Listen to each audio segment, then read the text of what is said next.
Good morning জনগণ, কেমন আছো তোমরা? আজকে আমাদের এখানে ওয়েদারটা দারুণ, খুব সুন্দর। ওই একটা মিঠে রোদ উঠেছে, কখনো সেটা সরে যাচ্ছে, আর এই যে আকাশটা এরকম হয়ে আছে, ওই পুরো দুর্গাপুজো ভাইব দিচ্ছে। কিন্তু যেটা দেখানোর জন্য আজকে ভিডিও শুরু করলাম, সেখানে যাই। এখন বাজে হচ্ছে 11:30, আর সেই 11:30 সময় হচ্ছেটা কি, আমরা যাচ্ছি রান্নাঘরে। আর এখানে এই যে লুচি ভাজা হচ্ছে। সঞ্জু কালকে রাত্রে অফিস গেছিল, অফিস থেকে ফিরে এসে না ঘুমিয়ে ও লুচি ভাজছে। লুচি নয়, তাহলে স্টাফিং দেওয়া, না, তাহলে ডিফারেন্সটা কি? লুচি হয় নরম আচ্ছা। পুরোটাই, উপরে হালকা একটা ক্রাস্ট থাকে হুম হুম আর বাকিটা হয় নরম হুম আর সুন্দর ফুলকো। ওকে। কচুরি হয় ফুলকো হুম। কিন্তু ভেতরটা নরম থাকে, বাইরেটা শক্ত ক্রাস্ট থাকে। মানে খাস্তা কচুরি হতে হতে মানে সরকারি চাকরি পেতে পেতেও পাইনি এরকম একটা অবস্থা। এ বাবা। হুম। আচ্ছা, তো এটা হচ্ছে কচুরি। এবং সেই হিসাবে তার তরকারি, এটা নর্মাল আলু চচ্চড়ি বা আলুর তরকারি নয়, এটা দোকানে যে আমরা খাই কচুরির সাথে যে তরকারি দেয়, এটা সেই Yes. তরকারি। সকাল সকাল এই সব করে ফেলেছে ছেলে। এই যে থালায় চলে এসেছে কচুরি আর তরকারি, মানে সাংঘাতিক ব্যাপার। গুরগাঁওয়ের মতন জায়গায় যে এইসব খেতে পাচ্ছি সকালবেলা, সেটাই অনেক। থ্যাংক ইউ, থ্যাংক ইউ, দারুণ হয়েছে। মানে আচ্ছা, যে বানিয়েছে তার কথা শুনি একটু। তরকারি টেস্ট আমি বলছি, হুম হুম তরকারিটা ভবানীপুরে একটা রকম কচুরি পাওয়া যায়। ওকে। মানে ওটা পুরোপুরি হচ্ছে মানে মানে নন বেঙ্গলি, মানে যেহেতু ভবানীপুর মারোয়ারি বিহারি এরকম নন বেঙ্গলিদের একটা এরিয়া, হ্যাঁ হ্যাঁ, তো সেখানে এরকম টাকা দিয়েছে আমাদের দিকে। হ্যাঁ। সকালবেলা এরকম ব্রেকফাস্টে এরকম হতো। ওদের তরকারির ধাঁচটা আলাদা আমাদের থেকে। হুম হুম পাঁচমিশালি মশলা দিয়ে শুধু আলু, সেদ্ধ আলু, হুম দারুণ টেস্ট হয়। মানে বাবাও ছোটোবেলায়, মানে আমি যখন ছোটো ছিলাম তখন বাবাও বলতো যে হুম ভবানীপুর, তারপর যোগবাজার এরকম এলাকায় হুম এরকম দু একটা দোকান ছিল, তার মধ্যে একটা দোকান বাবা খুব পছন্দের, মানে শুধু সেখানে খোসা সমেত আলু দিয়ে একটা তরকারি হতো হুম হুম আর এরকম কচুরি। দামটা ভুলে গেছি, বলছে তো নমিনাল প্রাইসে, মানে আমাদের আজকের দিনের হিসেবে নমিনাল প্রাইস যদি বলি 10 টাকা প্লেট হিসেবে, যে দুটো কচুরি 10 টাকা, মানে 5 টাকা করে হিসেবে দুটো, সাথে তরকারি। এবং তরকারি মানে মশলাই আলাদা। তৃষাদিকে বলেছিলাম যে এইসব বানানো হচ্ছে, তাতে তৃষাদি আর প্রীতমদার রিয়াকশন, এই স্ক্রিনশটটা আমাকে তৃষাদি পাঠিয়েছে। ব্যাস খাওয়া দাওয়া করে উঠে দিব্যি খাটের ওপর ঠ্যাং ছড়িয়ে বসে আমি লেগে পড়েছি আমার ওয়ার্ক ফ্রম হোম করতে। চলে এসছে এই ছানাপোনারা, সাথে মাটি আর একটু সার। এবার এগুলোকে নিয়ে আমরা বসবো কালকে রিপোর্টিং করার জন্যে। এবার যাই হোক, যেরকম বলছিলাম যে আমি দুপুরবেলা কাজ করছি, এবার কাজ করতে করতে হঠাৎ করে একটা নক দরজায়, আর দরজা খোলার সঙ্গে সঙ্গে এই যে শুভ এসেছে। আর একদম মানে একদম বাম্পার সারপ্রাইজ, এই যে সাইডে আর একজন কাঁধে গামছা দিয়ে দাঁড়িয়ে আছেন। এবারে শুভ এসেছে তো একদম মানে বাম্পার সারপ্রাইজ, আমি তো ব্যাপক খুশি। কিন্তু এখন ওদের দুজনের প্ল্যান হচ্ছে যে, কি প্ল্যান শুভ তুই বল? আমরা এখন একটু গাড়ি চালাবো। আমরা বাইককেও গাড়ি বলি, বাঙালি তো কিছু দোষ আছে। তো গাড়ি ওরা চালাবো। এখন গাড়ি চালাবে। তো এই সঞ্জু আর আমি যে একটু গাড়ি চালাবো আর একটুখানি কিছু কেনাকাটি করে চলে আসবো।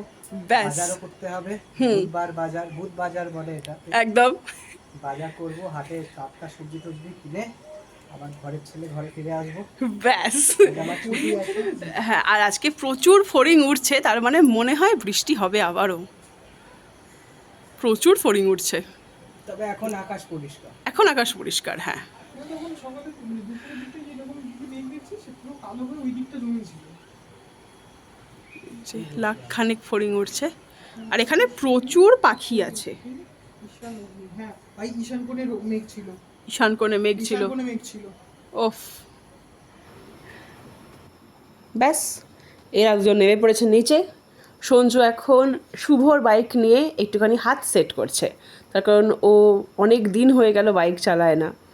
আর শুভ ওকে বলেছে তুমি যেহেতু চালাতে পারো তো তুমি মাঝে মাঝে চালিয়ে প্র্যাকটিসের মধ্যে থেকো।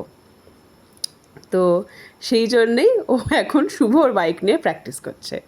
তো প্রথমেও তো গলির মধ্যে এইরকম চালাচ্ছিল, তারপর নাকি শুনলাম যে ওরা দুজন যখন মেন রোডে গেছে তখন নাকি হেভি চালিয়েছে। শুভদা স্টুডেন্ট কিরম শিখছে?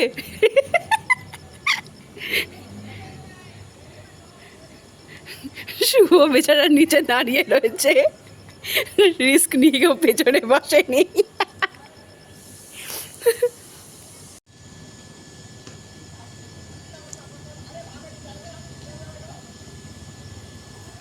আরে কাকা কাকা,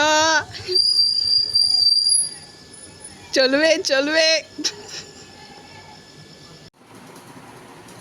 হ্যালো, আমার চান হয়ে গেছে, এবার জাস্ট একটুখানি সন্ধে দেওয়া, কারণ অলরেডি সন্ধে হয়ে গেছে, বাইরে হয়নি যদিও, কিন্তু টেকনিক্যালি কলকাতার হিসেবে হয়ে গেছে।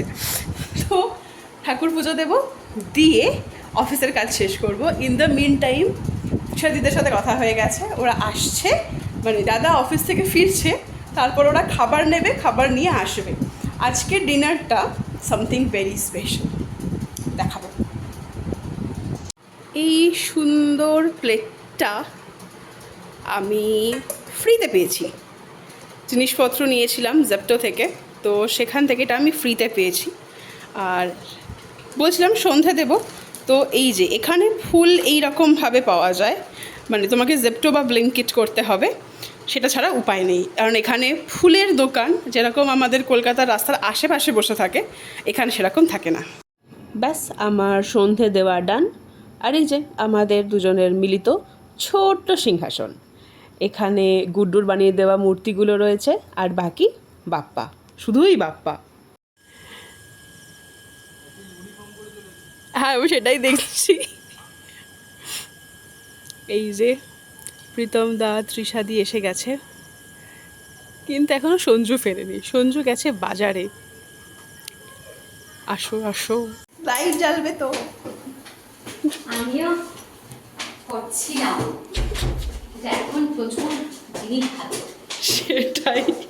এই যে ত্রিশাদি চলে এসেছে। প্রীতম দা তুমি কি বলো? আমি আবার চলে এসেছি। আমি এক ফোঁটাও মানে ভদ্রতা না করে সেম থালা সেম বাটিতে দিয়ে দিয়েছি, এরাও খাও।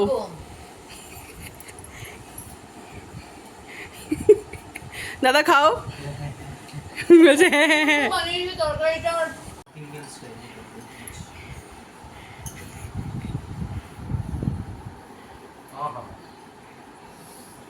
অসাধারণ না? সেই হিঙের টেস্টটা হ্যাঁ। হচ্ছে রবিবার সকালে বাবা গরম গরম কচুরি কিনে এনেছে। একদম। আজকে সকালবেলা এসে না ঘুমিয়ে টুমিয়ে বলছে আজকে আমার একটুখানি মনটা কচুরি তরকারি খেতে ইচ্ছে করছে, আমি নিজেই বানিয়ে খাবো। খা। বাপ রে, এখানে অস্মিতা রাখির অ্যারেঞ্জমেন্ট করেছে, প্রি রাখি। এটা পুরো পাগল। যেহেতু প্রীতমদা মিষ্টি খেতে খুব ভালোবাসে, তো এখানের হিসেবেই 5 রকম মিষ্টি অ্যারেঞ্জ করেছিলাম, আর তার সাথে এই হলো আমার রাখির থালি। ব্যাস ঘরে ঢুকেই প্রথমে দাদাকে বললাম চুপচাপ ঠ্যাং তুলে বসো, আর ব্যাস দাদা ঠিক করে বসে পড়লো। তারপরে আমি গেলাম মিষ্টির থালা আনতে, দাঁড়াও তোমাদের দেখাচ্ছি। এই ভিডিওগুলো দায়িত্বে ছিল ত্রিশাদি, তার কারণ দেখতেই পাচ্ছ আমি একবার এদিক থেকে ওদিক, ওদিক থেকে এদিক করছি। তো আমি ত্রিশাদিকেই বলেছিলাম যে দিদি তুমি ক্লিপিংগুলো তুলে রেখো, নাহলে আমার আর তোলা হবে না। তো ত্রিশাদি দায়িত্ব সহকারে এইসব ক্লিপিংগুলো তুলেছে আর আমাকে পাঠিয়েছে। এই যে জলের গ্লাস নিয়ে চিন্তা যে কোথায় রাখা হবে, তার কারণ আমাদের ম্যাট্রেসটা এমন যে ডেফিনেটলি আমি যদি বসতে যাই এটা ডেফিনেটলি উল্টোবে। দাদা বেচারা কনফিউজড যে গ্লাসটা রাখবে কোথায়, এই নিয়ে খানিকক্ষণ চললো। কিন্তু গিফট কোথায় প্রীতম? গিফট আমাকে হঠাৎ করে বললে আমি কি করে কিছু করার নেই, না তোমায় গিফট দিতেই হবে। সে কি কিছু বাদে না, সে কি কিছু বাদে না। এই অফিস একটা শিখিয়ে দিয়েছিল না তো? হ্যাঁ শুনেছি তো সেই গল্প। এর মধ্যে এই মিষ্টিগুলো আমি খাবো। তারপরে বাথরুমে যেতে ওখানে মিষ্টি খেলে পটি হয় নাকি? আর এই হলো সেই তুই তো ভাবি কলকাতা রোল, এই সেই কৃষ্ণ কলকাতা কাঠি রোল, যেটা আরে তলে দাঁড়িয়ে এটা তৃষাদি আর প্রীতমদা নিয়ে এসছে। প্রীতমদা তুমি বড্ড লম্বা, আমি এরকম করে তোমার বুক অব্দি আসছে, তারপর আর আসছে না। তারপর আমাদের সেই প্রতীক্ষিত মুহূর্ত, ডিনার আর সঞ্জুর বানানো বিরিয়ানি। সঞ্জু দিন দিন বিরিয়ানি বানাতে বানাতে নিজেকে সিদ্ধহস্ত করে ফেলেছে, কিন্তু ও নিজে সেটাকে সেদ্ধহস্ত বলে। আর এই যে কলকাতা বিরিয়ানির আসল মজা, আলু, চিকেন, রাইস, আহা হা হা হা হা, perfect perfect perfect. Sanju biryani কাটছে আর আমরা তোর ভিডিও নিচ্ছি। সঞ্জু বিরিয়ানি কাটছে। হ্যাঁ, বিরিয়ানি তোলাকে বিরিয়ানি কাটা বলে। ওকে, তুই একটা দোকান দেবে। সঞ্জু দোকান, সঞ্জু। সঞ্জুর বিরিয়ানি। কালারটা আজকে অলমোস্ট এসে গেছে। আমি অল্প অল্প করে সঞ্জু যে রায়তাটা বানায়, this is perfect for biryani.